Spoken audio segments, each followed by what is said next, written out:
If you can raise your hand so they can hear you, I will try and get the mic to them so that they can respond to your question. I just have a question about what you just said. The demand for excellence is when? It's going to be Saturday. Saturday, February the 1st at 1350 Fifth Avenue, the Cobbin Building, from 9 to noon.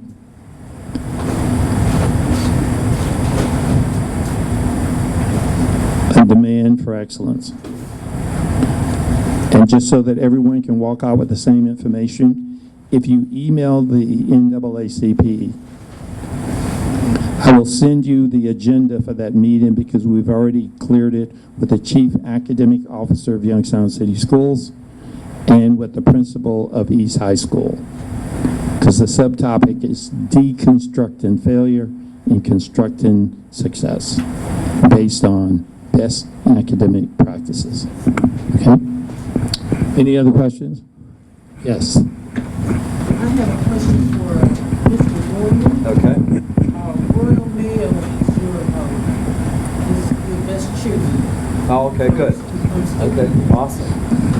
I would like to ask you, you say that when you go to conferences and ideas are given out, and you Yes. come back and you implement them, and I put it caps now. We have a lot of issues with teachers telling us, or districts telling us, well, the union won't support that, or we can't do this because of the union. Yeah. And you say that you don't have that kind of problem. Is that because of your relationship with the union, or the unions are there to support the efforts that you're doing for the children? I think like anything, it's trust. It is trust. I think it goes along with trust with kids. People have to know that you have their best interest in heart. I'm taking over the Steubenville Baseball Association, our Little League program back home.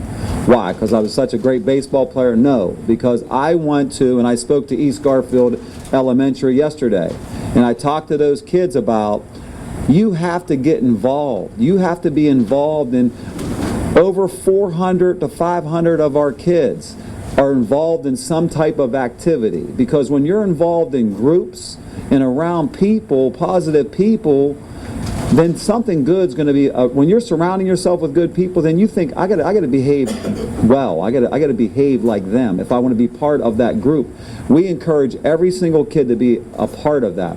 We have overcoming obstacles. We're part of the High Schools That Work program, and one of the things about High Schools That Work is, one, you want to give back. It's also career-based. Also, they bring overcoming obstacles is the thing. Advisee program, and I'm sure that they have the same program. When I went to Akron Garfield, and I went to a meeting there, and I was listening to the speaker, and he talked about, you know what, the same issues that you have. He said, I'm not going to get our union. They think it's another prep. So I just thought to myself, and I went back to my leadership team, and I just said, how can I get our teachers to buy in where it's not a prep? So I said, you know what we're going to do? We're going to do this once or twice a month, and we talk about hot topics that social media, I mean, it can work for you and it can work against you. What things you can do in our community. What are things like, what does a good person look like? What does having good manners look like? What are all those things? And we can't say, and we do those things in the middle of the day. Someone said, Mr. Gordon, why don't you do it at the beginning of the day? Well, because we're going to get some kids, they're going to say, hey, Mom, you know I don't have to be there for that overcoming obstacle period. I know how to respect people. Or they'll say, if you have it at the end of the day, they'll say, I know how to do that. Call me out early. So we do it before lunch, because they're all going to go to lunch. Okay? So there's no excuses. We eliminated excuses. For our teachers, when we're doing a team building activity in our overcoming obstacles, anything that we do for overcoming obstacles, and that's a good example, was because all the people that said you can't do this because you're going to give the teachers extra work. We have a person that doesn't. I have a homeroom as a building principal. One, it puts me back on the level of a student. I've been in education for 27 years. I have my own homeroom. And when we meet, and we don't meet every single day, but those kids are the kids I'm closest to because I have really a relationship with them because we're sitting in homeroom. We have discussions about things, and then our same overcoming obstacles are with those kids. So why? If you have a teaching certificate, you have a homeroom. No excuses. There's no excuses. If you want results, then there's not going to be excuses. So with that, having overcoming obstacles, we give the teachers a PowerPoint. We make it up for you. If there's material, we put them in your mailbox. All you need to do on overcoming obstacles, and we typically have it on Wednesdays, and we have an adjusted 35-minute schedule with that particular thing. We just tell the teachers. And we started it out by, how can I sell this to the teachers where it benefits them? We started off with a little team building skill, and it made it fun for them. They got to interact for them. And we also have what we call in the overcoming obstacles, because it's probably the group that you have the most informal conversations, real talk conversations.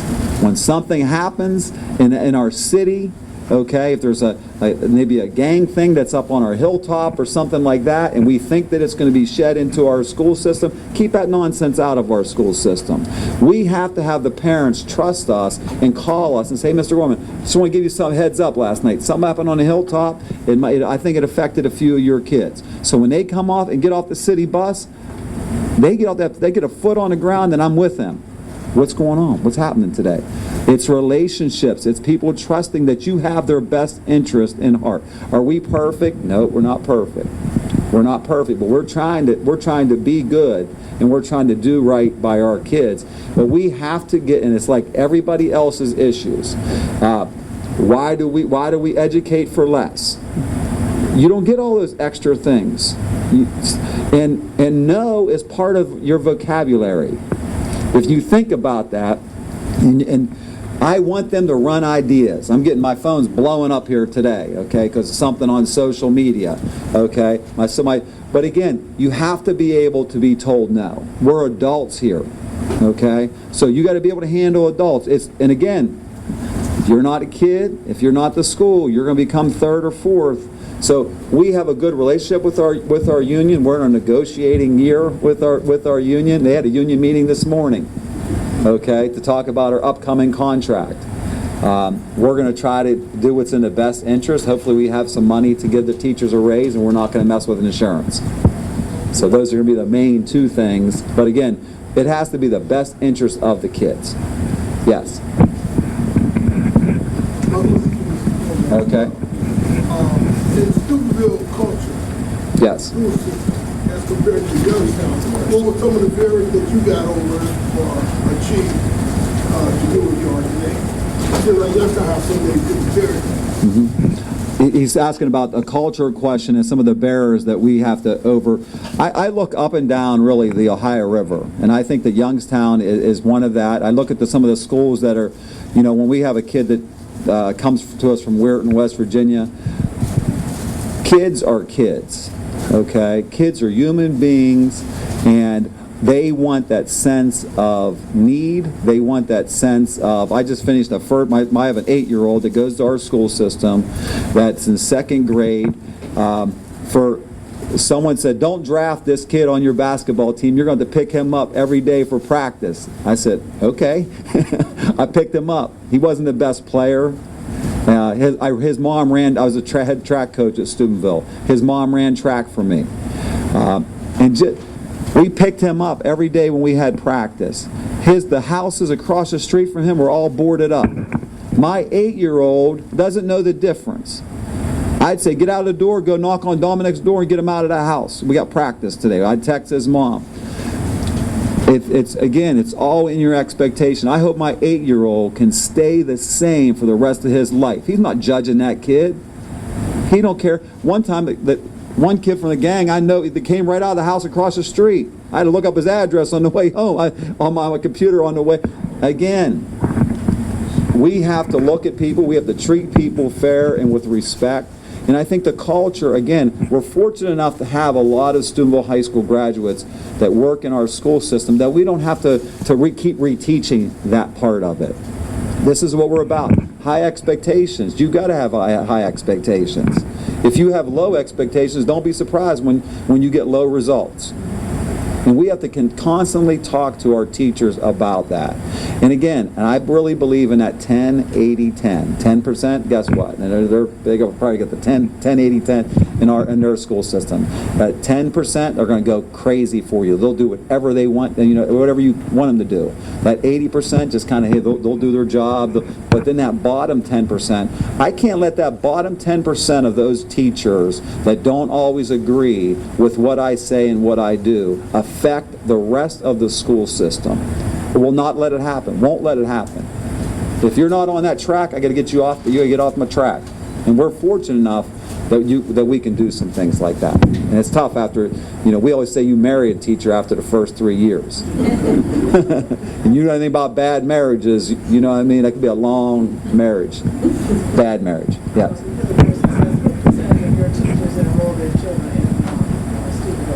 Yeah, 80 or 90%. 80 or 90%. You have to come. If you're not enrolling your kids in our school system, you're not buying into our school system. If you're not selling our school system every single day, my wife is a principal also in our school system.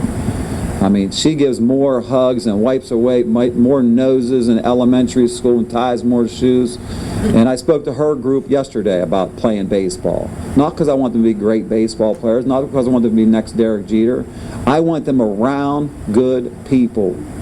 Okay, and that's what it's all about. So again, you have to send your kids to the school that you teach at, that you go to, if you believe in that system. If you don't, then you're not selling that same thing. Do I think it's wrong? No, I don't think it's wrong. Some people don't live in the same community that they teach. I live in the town that I teach, that I'm at. So that's a little bit different. Does it make it right? No. Any other questions? Thank you, everybody. I enjoyed this program so much, and I learned a lot, educated. I'm hopeful. I'm happy students are so dear to my heart. In fact, young lady that came in here she's currently here. Mr. Gordon. Yes. I love 50% of our high school teachers they were in school. Do you recruit that? How does that happen? I wouldn't say we recruit that. I received a Facebook message yesterday. Minority student. She went to University of Toledo. Her brother played quarterback at Toledo. He played quarterback for us. He was actually a wide receiver for Toledo. And she graduated from Toledo. She's teaching in Toledo right now, and she wants to come back and teach math. I'm going to be the first to say I want more minority teachers in our building. I'm going to be an advocate for that. Why? I was a track coach, I was a football coach, and there has to be more minority teachers in our school system. There has to be. I can say things that doesn't matter, but you get other people that say things that has more of an impact on people, and I want to be the one that supports them when they say those things. I think that is important to do that. I'm gonna talk. I got that message yesterday. I'm gonna talk to our superintendent as soon as I get back today. I think she was out of town yesterday, about hiring her back. I think it's important. I mean, what better system that you have? Her dad was in prison for most of her life. He got out of prison when the son was playing high school football. The mother and grandmother raised this kid. I mean, fantastic mother. You want to embrace her every time you see her, overcoming obstacles. Those are the things that we want to do. I mean, what better example can we have than her?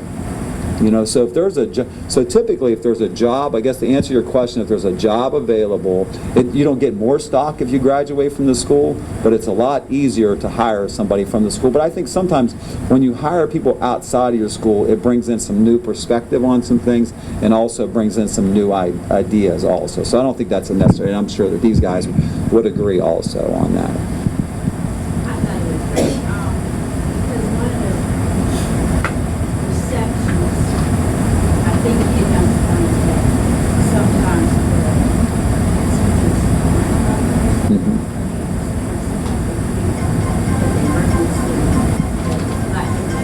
I also wanted to ask you, you mentioned Rita Pearson, who I had the pleasure of hearing at the Bridges out of Poverty Conference. You've done a lot of work in Do you incorporate some of that in your curriculum, professional development? I've listened to a few of her talks and different things like that. Again, just her positive outlook on the whole, just education and again, high expectations of kids. And again, and making sure, and we have to educate our staff. And we have to educate our staff just because, you know, Johnny wears his pants below his butt and he wears his hat a certain way. When he comes into school, guess what? The hat's off, his pants are up, his hood's off his head. That's a high expectations. When you go get a job, you don't get to dress like that for a job. And you're going to a job every single day. And I also tell teachers, you know, agree or disagree, when they leave us from 7:30 basically until 2:30, they're ours. They come into school. We want them to learn. We want them to be. But when they leave our building at 2:30, they're going back out to the streets, and they have to survive out on the streets. So how are they going to survive? Guess what? They're going to survive by having their pants halfway down their butt. They're going to have by their hat a certain way, and so don't judge them on that. That's called life. That to me is called survival. So I really believe in those things. So, but expectations when they come into the school system, absolutely. You got to be on par. You're going to a job. That's your job. You never know when that first impression is going to happen. And I think that is important to do that. But also understand that once school is out, they have a life and they have to survive and they have to act a certain way. And I really believe that with role models also. And there's not enough modeling out there for good behavior. And I know that we've started different, and really in our city has talked about, you know, mentors and different. There's not enough mentors out there. There's not enough mentors out there. And some of these kids, they don't, you know, their mentor is another 18-year-old that has a big wad of money in their hand, and they think that that's a mentor. That's not a mentor. So if you're not going to be a mentor, they're going to find one for you. They may call him dad, but that's a mentor to that kid.